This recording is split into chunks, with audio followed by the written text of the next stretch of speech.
Coming up on BG Today, BGSU is celebrating its seniors this week. What events happened and what's still to come? And the weather is shaking up yet again. It may be time to start breaking out your t-shirts and shorts. Plus, Falcon Media says goodbye to creative director Paul Obringer. What they have to say about him and more.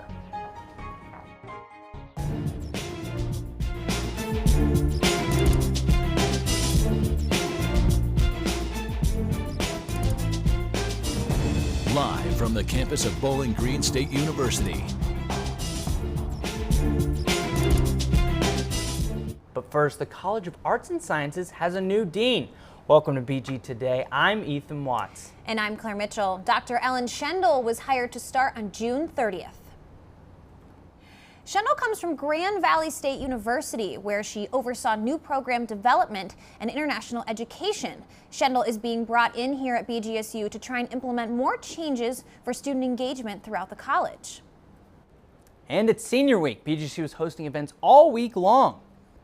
The university hosted pancakes with the president and a party in the quad earlier this week. And last night, students went to the Dwight Perry Stadium to watch Spider-Man: No Way Home. Students laid down on the field, ate popcorn, and watched the movie on the scoreboard. To end out this week, there will be throwback arcade games and a bouncy house in the quad until 7 tonight. Another Senior Week event had BGSU students helping pack over 500 meals. Reporter Ari Curtis has the story. BGSU partnered with Connecting Kids to Meals for this year's service project. Students met Tuesday afternoon in front of University Hall to pack 500 meal bags for children who depend on free meals at school. The meals are for children under the age of 18. Operations Manager for Connecting Kids to Meals, Erin Pauley, says 1 in 6 children in Ohio don't have access to healthy foods. She explains why this problem shouldn't be ignored. Food is very important for them to have a nutritious diet, to develop correctly, to fight obesity, for them to have proper brain development so that way they can grow into healthy adults and learn healthy eating habits now early on. Campus activity event planner Michaela Russ shared how much of a joy it was choosing this project. It's also very convenient and affordable for us to be able to volunteer and give back to the community, and especially the children who are hungry in our community. I really think it's all about the people, and I believe in giving back to the people that make this community so awesome. They don't have to worry about not having food, and it just gives the kids somebody out there who cares about them, and sometimes that's all it takes is just one person showing you that people care. For BG24 News, I'm Ari Curtis. And you can find more ways to give to this incredible cause by going to connectingkidstomeals.org. With the semester almost over, BGSU is preparing for its upcoming spring commencement. BGSU, whose student body sits just under 20,000, will soon watch that number decrease. With April coming to a close, graduation season is upon us. The university says that graduation will take place next weekend at the Strauss Center. This is the first time at the Strauss Center for graduation since 2019, which has brought relief to some students. It feels like we're going back to the traditional route of things, and it means a lot to be that class that can go back into the Stro and wrap things up on a really positive note. While graduation is a time of celebration for some, others find it's a time to reflect on their college experience and what graduating means to them, like first-generation student Serena Solis. The fact that I was a first generation, being able to graduate from such a big university really means a lot to myself and my family. Though some seniors will remiss about their endless hours in Jerome Library or cheering on their fellow Falcons at Slater Ice Arena, it's the excitement to share the experience with others that makes this event different to any other. Absolutely. I'm just so excited to graduate with my friends, celebrate with my family and friends, and just go on for the next future and the next path. For BG24 News, I'm Zach Smith. Graduation for BGSU's main campus will take place on April 29th and 30th. Spring has sprung on campus this week with rainy days and warm temperatures. Agatha, can we expect to see a clear weekend ahead? Well, Claire, we saw some snow earlier this week, but then moving into this weekend, we are looking at some temperatures getting up to the 80s. So it's actually going to be really, really beautiful outside. Tonight, we have our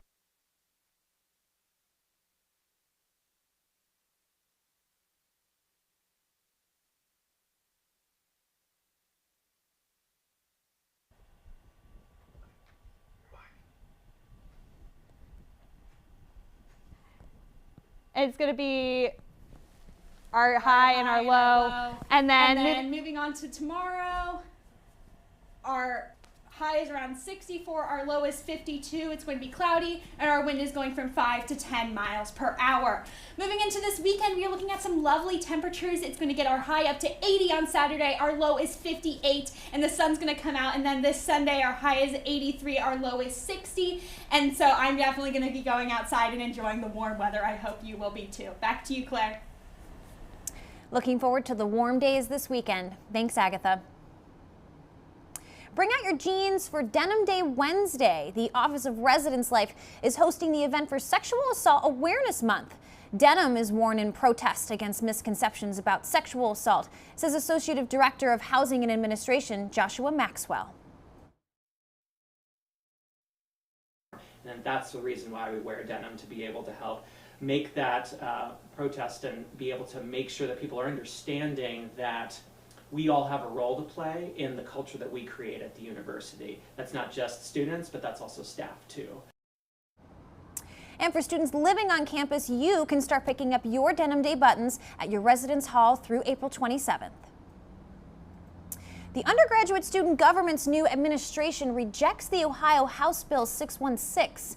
The bill is against teaching sexual orientation, gender identity, and critical race theory for grades K through 12. And 2 new senator positions were added to the cabinet. The students will hold international senator and College of Musical Arts senator positions. BGSU is saying goodbye to one of its staff members. After 34 years, Mr. Paul Obringer is retiring. Tens of thousands of designs, nearly 4 decades of work, all from the mind of one man. Inside an office in the Cooling Center, surrounded by working students, BG Falcon Media creative director Paul Obringer sits, continuously working on another design project. After getting his bachelor's degree at BGSU and working in Toledo for a few years, Obringer started working for BGSU in 1988. After 34 years, he says he's retiring from his duties. Having grown up in rural Ohio, he says he felt right at home the minute he stepped on campus. I grew up in a farm town back home, a little small town. And Bowling Green was just a larger version of that, and it had a lot more culture. It had a lot of things that I like to do. Through his time at the university, those close to him say he's always made his presence known. The main thing that Paul brings to the job is his passion. He loves it, and he loves everything that he does, all the little projects. He loves working with the students. He loves coming up with new ideas. He loves supporting ideas from some other people. Obringer says he tries to live and teach by 3 simple words. Eat the frog. It's the idea is like every day you should do one thing, the one thing you don't want to do. Get it out of the way. It sets a precedent for the rest of the day. Having played such a major role for BGSU for so long, his retirement comes as a bittersweet one. So you have a person who's been doing this for the better part of 3 decades and is probably as excited or more excited today than he was the day he first started. He just loves it, and it's infectious, and it permeates everything that he does, and that will be something that will be very hard to replace when he leaves. About the amount of work that he's put in, not just for, Falcon Media, but for other people in general. He deserves some time for himself, some time to, do the things he wants to do.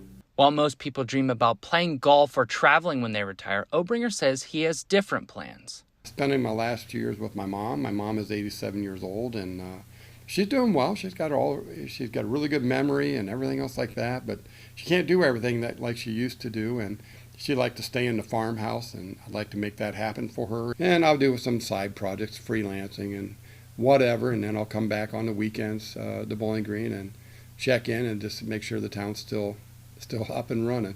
Those who know him well say they are not surprised by this. He's a workhorse. So I don't even just because he's retiring, I don't think he's going to be sleeping in until 10 a.m., 11 a.m. or anything like that. Obringer says he's a simple man. He doesn't need a fancy going away party or a big send-off. He wants others to remember him the same way he's always been. Thought I was genuine. I was honest. Put in an honest day's work, and in the end, they knew I was blunt and I meant it. I was quirky, like a weird personality. But people could relate to me. It didn't feel awkward. Well, we want to wholeheartedly thank you, Paul, for everything you've done for all of us in Falcon Media and for our great university. Enjoy your retirement. We'll miss you, pal. Coming up after the break, Falcon softball looks forward to the postseason as they fall in the standings. And CCHA goaltender Drayden McKay accepts a 6-month suspension at the start of his professional career. The latest when we come back. Falcon Media allows anybody, regardless of their major, to kind of share their interests in a forum where they can be as professional or as relaxed as they want and really just make connections. Through the radio, I was able to have my own radio show and talk about things that I want to talk about, and then I could also report and learn more about what's happening in the community with BG24. So it's kind of like a perfect mix of how can I use what I'm passionate about to serve the people around me. But people who had similar goals and people I could learn from and feed off of and kind of expand, grow my tool belt, if you will, kind of learn from people who are going to school for the exact same thing I was. Falcon Media is great. It allows people of all groups come together and make content. It allows them to explore their interests and give them valuable skills they can use out in the real field, especially if they have an interest for broadcast journalism or print journalism. Welcome back to BG Today. I'm Brandon Lowe. Tournament play is fast approaching for the Falcons softball team. After dropping the last series at Miami, the Falcons look to maintain 5th place behind Akron in the MAC standings. The Falcons have won 8 of their last 12 games, led defensively by Peyton Gottschall and offensively by Greta Lesperance and Peyton Dolis. Next on the schedule is a 5-game homestand with Akron this weekend and Cleveland State after that. Minnesota State goaltender Drayden McKay has been suspended for doping allegations. ESPN reports that the 2022 Hobie Baker Award winner failed a test for a muscle growth drug called Osterin. McKay was named an alternate for the 2022 men's Olympic hockey team in the games in Beijing this past summer. The suspension is expected to last until October, and McKay has come out with a statement of his own denying that he received any enhancements from the drug. The drug was found in a vitamin he was taking to try and combat the COVID-19 virus. Detroit Pistons guard Cade Cunningham is one of 3 finalists for NBA Rookie of the Year award. The 2021 #1 overall pick finished the regular season averaging 17 points and 5.5 assists per game. In Toronto, forward Scotty Barnes has been a pleasant surprise. The Florida State alum is leading the 5th seed Raptors with 15 points and 7 rebounds in a game. And finally, in Cleveland, forward Evan Mobley leads the voting. The big man finished the regular season averaging 15 points and 8 rebounds for the upstart Cavaliers. Major League Baseball is 2 weeks into the regular season. In Detroit, the Tigers are off to a 4-7 start, and longtime first baseman Miguel Cabrera is 1 hit away from the historic 3,000 hit mark. Meanwhile, in Cleveland, the Guardians are currently 6-5 after picking up 2 wins yesterday over the Chicago White Sox. Preseason MVP candidate Jose Ramirez is second in the majors with a .457 batting average, only behind his teammate Owen Miller, who's hitting .500. Also, one final note, Falcon football will host their spring game this Saturday where fans can get a sneak peek at the team for the upcoming season. What do you got to say about that, Ethan? I'm not going to lie to you, Brandon. I'm not the biggest football guy. Love the pigskin, but we're more excited for tailgating. Claire and I are going to go. You're going to come with us, Brandon. We're going to paint the town orange. That sounds like a plan to me, as long as we can stop off and see softball and baseball, because they're at home this weekend as well. Of course. All right. Thank you, Brandon. And thank you guys for joining BG Today. Follow us for the latest news on Twitter at BG24TV or find us on the web at BGFalconMedia.com. We'll be back in the fall with updates from around Bowling Green and Wood County. Have a great summer.